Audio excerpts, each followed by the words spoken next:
refreshing. The air is so very fresh.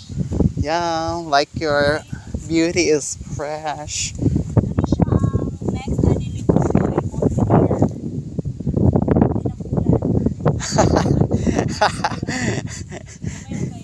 Turn around, kuya. So makita kayo sa pang taas you guys tanan no. So amazing guys. Guys, as you can see. Walag way Dutch. Dire, picture ta. Diya ka mag-time lapse. Salag. Ipatindi mo while doing may pictorial. Taas kayo. Dili, ipakuha na ko ba ang road diha. Kita mo mo sa kuha ni post nga. Ang road gikan didto og diha makita or ato kas babaw mag-picture nya down dire.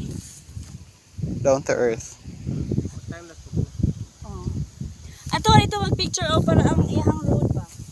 Kaning kaagyanan. I-post sa kuan Facebook. Kadina ko.